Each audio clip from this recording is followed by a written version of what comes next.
Imagine yourself in 1938.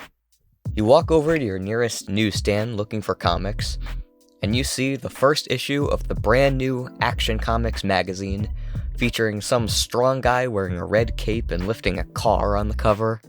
You pay your 10 cents and are introduced to Superman, who would, over the next 80-odd years, become one of the most recognizable characters in the world. And that comic purchased in 1938 for 10 cents would end up being worth up to millions of dollars. Naturally, such an important issue in the history of comics and pop culture would be worth a lot of money. In the world of comics, these are called key issues. These would include issues that are the first appearance of major characters or important events or stories. Key issues are usually the ones that end up being the most valuable to a lot of collectors. In terms of monetary value, it's key issues and issues that are just old. Everybody wants to own a piece of history, which got me wondering, what were some of the first inexpensive comics featuring some of the most popular characters? What were some of the first comics where the character was around for long enough to make the issue not valuable because of its age, and it's also not a key issue? Nothing eventful happens. So I set some ground rules. But before I get into that, I should just say, this is mostly for fun. Comic value doesn't have a hard and fast guide. Most of it depends on the physical quality of the book, and that determines its score when graded, which is another factor to consider. A graded comic is one that's been sent to a professional comic grader, and they will give it a score and encase it in plastic to help retain its quality. Ungraded comics still can hold a lot of value, but if it's graded, the quality has been verified. I used PriceCharting.com as my guide for values, mostly because it was one of the only ones that was free, and I set my definition of inexpensive to anything under $100, which is still pricey for a comic, but compared to the price of some of the higher-end comics, it's really not. I also checked in two categories, the first being ungraded comics, and the second being graded comics with a score of 8.0, because that seemed like a high enough score without being mint. I think PriceCharting.com's values are an average of different listings, so this isn't officially how much a comic is worth, especially not in the ungraded category, where the quality can fluctuate. Some of them may have had sales over $100, but the amount of sales under $100 brought the average down. It's also possible that I missed a series that these characters were a part of. It wasn't uncommon for some popular characters to be involved in multiple series at a time. Now, without any further delay, let's look at these comics. And it's only right that I start with the Man of Steel, Superman. Most Golden Age comics fall into the valuable because of their age category. To be more specific, age affects the physical quality of the book, which is dependent on how it was kept during that time, how important a character or story becomes over the years, and the scarcity of the remaining copies. Back then, comics were treated as disposable entertainment. They were printed on cheap newsprint, often read once or twice, then discarded, similar to that of newspapers. All that being said, the first ungraded comic featuring Superman that currently averages less than $100 is World's Finest Comics, issue 26, cover dated January 1947. Less than 9 years after Superman's debut, his earliest inexpensive comic, averaging $95.72, was not an Action Comics book or a Superman book. It was actually an anthology book featuring some other DC characters. This one featured 6 different stories focusing on characters like Superman, Green Arrow, Zatara, Batman, and more. This is also Batman's first inexpensive comic. We'll circle back to that shortly. Superman's story in this book is called The Confessions of Superman, written by Jerry Siegel with art by John Sekula. In the story, a publisher convinces Superman to write an autobiography in exchange for $50,000 for charity. With Lois Lane's help, they write the book, but the publisher refuses to accept it, believing that all of Superman's feats are too outlandish, causing Superman to have to prove everything he claimed to be able to do. It's a cute little story, but I don't get why the publisher would ask for an autobiography about Superman if he didn't already believe everything he could do. But that was the first inexpensive ungraded comic. As for the first inexpensive 8.0 graded comic, that title belongs to World's Finest Comics, issue 116, cover dated March 1961, averaging at 86.84, which, again, is the same for Batman. This book only has 3 stories in it. The one that we're looking at is a Superman-Batman crossover titled Superman and Batman: The Creature from Beyond, written by Jerry Coleman with art by Curt Swan. This story has Superman, Batman, and Robin teaming up to investigate a mysterious creature that's been robbing banks. Turns out the creature was a reformed criminal named Vance Collins that was unknowingly turning into the creature and switching back with no memory. For a Superman and Batman team-up, there's honestly not much of them together. Superman mostly just shows up for the muscle. I did find it slightly odd that Superman's first cheap comics weren't from one of his own solo titles, but those books were more popular, so it makes sense that they wouldn't be the first. However, I did find the earliest inexpensive issues from those series also. For ungraded comics, there's Action Comics 127, cover dated December 1948, with art by Al Plastino, which averages 88.54, where Superman goes on the real radio show Truth and Consequences, hosted by Ralph Edwards. The other comic is Superman 73, cover dated November 1951, written by Bill Finger with art by Al Plastino, Wayne Boring, and Curt Swan, averaging at 77.57. This one has 3 stories. In the first one, Superman investigates some criminals after they framed a wrestler to appear as Superman and convinced him to be the president of their company, causing their stocks to skyrocket. They planned to bail on the company, taking the money and leaving the wrestler to take the blame, but Superman stops them. This one is absolutely ridiculous. The other stories aren't much less. The second story features Superman telling Lois about his early life as a baby during the period of time when the Kents thought he was dead, and he was going through different families at the orphanage who all thought he was too queer. And then the last story has Clark trying to secretly help Perry White get his job back at the Daily Planet after he was fired because Clark kept making mistakes. Then for our 8.0 graded comics, we have Superman 153, cover dated May 1962, written by Bill Finger, Edmund Hamilton, and Jerry Siegel, with art by Al Plastino, Curt Swan, and John Forte. This one averages 91.90, and also features 3 stories, which I'm starting to think may have just been a normal thing. The first story has Superman receiving a warning of danger in the small town of Littledale, so he travels there, and every time he does something, the town councilman calls for his arrest for breaking the simplest of laws. He's arrested for breaking the sound barrier in a hospital's quiet zone, trying to save a little girl from an escaped elephant. He's arrested for halting traffic to fix a collapsed bridge, because only an officer is allowed to stop traffic. Obviously, the councilman is a secret criminal who wanted Superman in jail so he could rob a bank and get across state lines, so he can't be arrested. But Superman's too smart for that. He flips a quarter in the air, causing the councilman to shoot at it, and it's a federal offense to mutilate any US coin, so he's promptly arrested. That one got a few chuckles out of me. The next story has Superman save the day in the city of Rangoon, in the country of Burma. As a thank you, the mayor wants to put Superman on a postage stamp, but Superman wants to stop them from using the photo they took, and can't tell them why.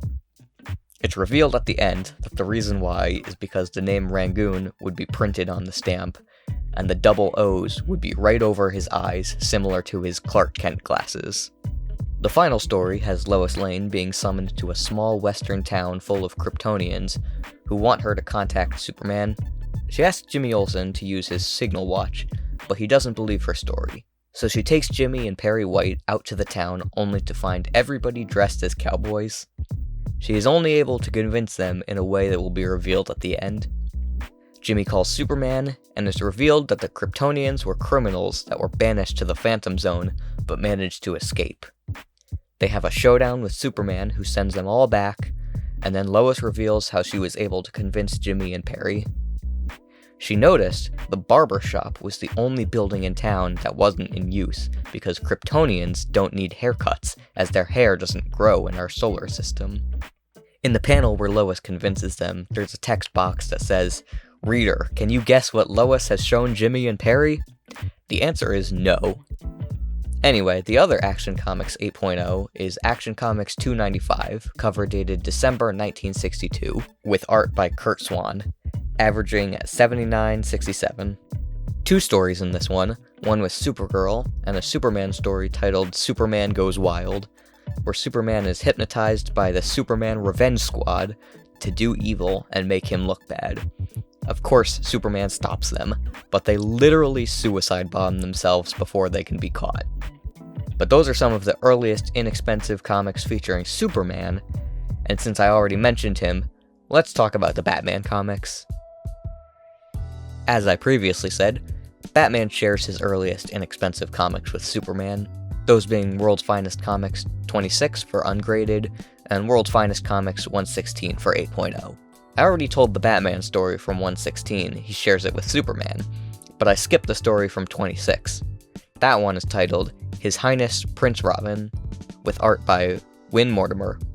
In it, Batman sends Robin to warn a prince that one of the people that work for him is a bad guy, but the prince knocks him out and swaps their clothes because they look similar, and he wants adventure. Meanwhile, Robin is dressed as the prince and trying to sneak away. They all stop the thugs, and the prince decides he doesn't want to be Robin anymore. So those were the earliest inexpensive Batman comics, but I did find the earliest inexpensive issues of his other titles. Starting with ungraded, we have Detective Comics 179, cover dated January 1952, written by David Verne Reed with art by Dick Sprang, averaging 60.53, and Batman 87, cover dated October 1954, written by William Woolfolk with art by Bob Kane, averaging 84.52. Detective Comics 179 has Bruce Wayne becoming mayor for a week. Meanwhile, a crook has suspicions that Batman is really Bruce Wayne, so he disguises himself as Batman while Bruce is too busy being mayor, and when they meet, the crook watches Bruce's reactions whenever he makes something up about Batman. Very Hamlet.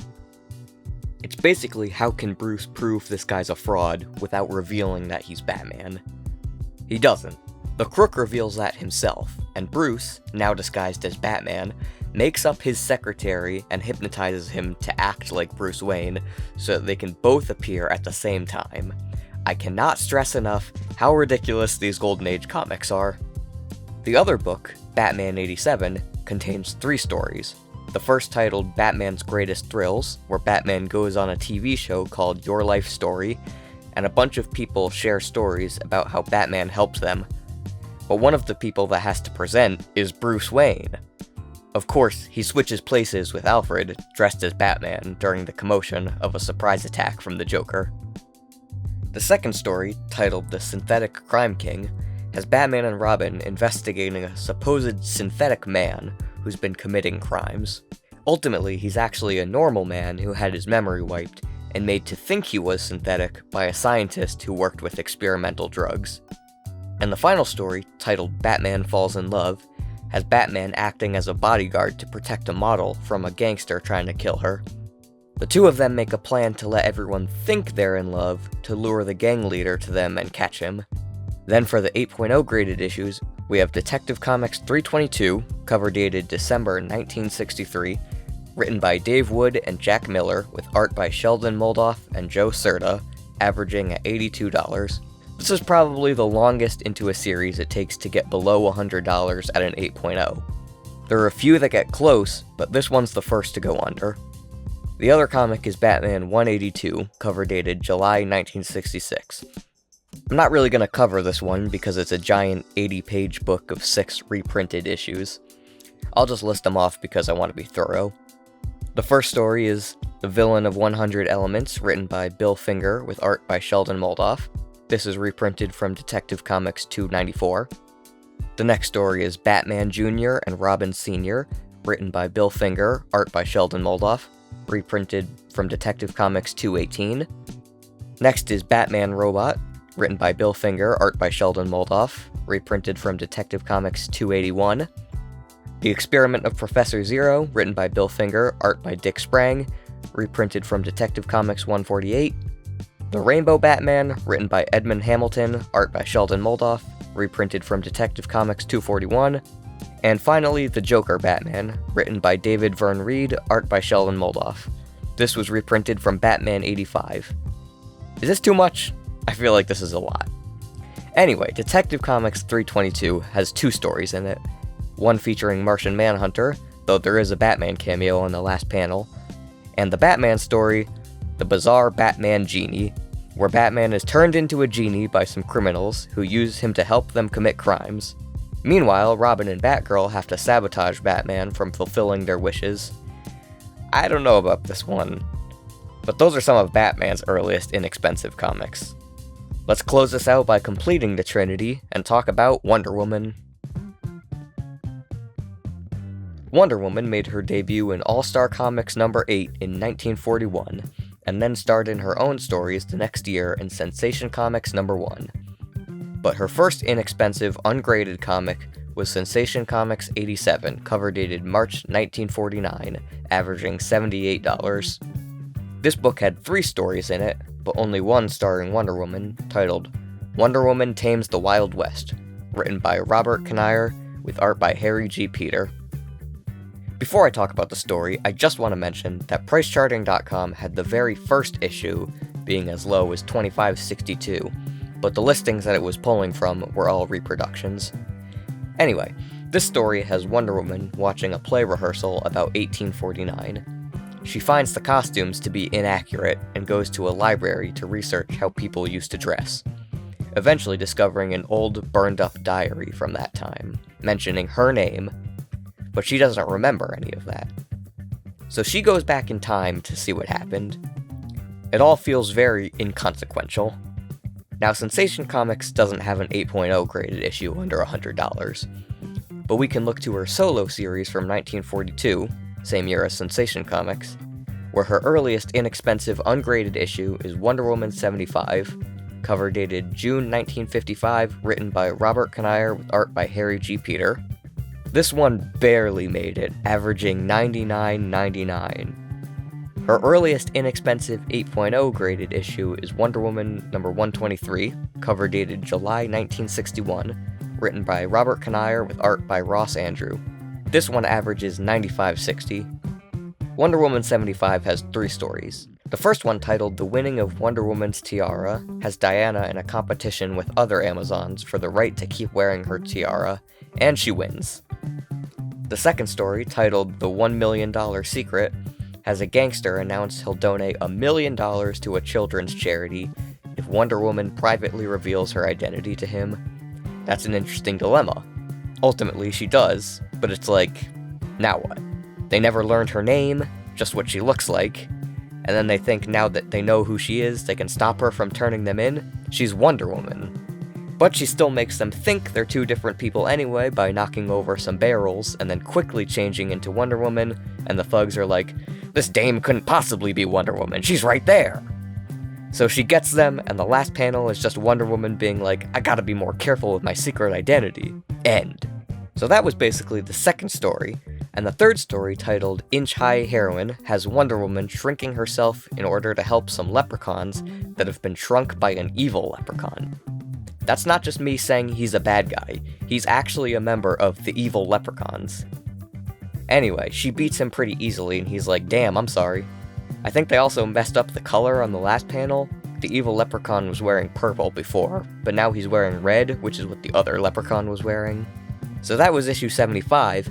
Issue 123 only has 1 story technically, but it's more like 3 that are connected through a meta-narrative of Wonder Woman and Queen Hippolyta looking at a photo album from 3 stages of Diana's life.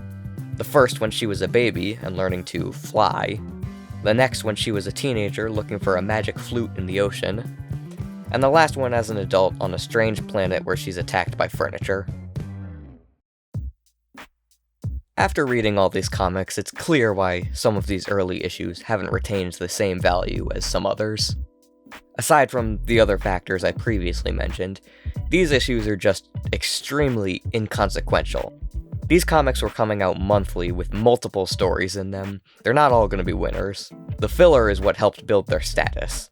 The thing that stands out to me about all of these is that Aside from the main hero and some of their supporting cast, pretty much all of them have characters who extremely rarely, if ever, made another appearance. Most of the main antagonists were generic thugs. The biggest recurring villain to show up was Joker, and he was there for like 2 seconds. Look at Kite Man, the definition of dumb villains. He made his first appearance in Batman 133, and 19 years later made his second appearance in Batman 315. Clearly, readers weren't sold on him, but he's a ridiculous character, so they brought him back and made his silliness a selling point. Generic Thug number 14 doesn't have the same kind of draw as the weird costumed villains. Basically what I'm saying is, we need to bring back the evil leprechauns. James Gunn, you hear me? I know you're watching. Okay, that was a lot, and I actually had a few more characters I wanted to look at. I didn't even get to touch on Marvel, but this video is getting longer than I wanted. Let me know if I should do another one of these, and leave some suggestions for characters I should look at. And I'll see you later. Attention Superman fans, Superman glasses are coming to Taco Bell. That's right, Taco Bell is offering Superman glasses. With exciting scenes from the movie. There's 6 of them.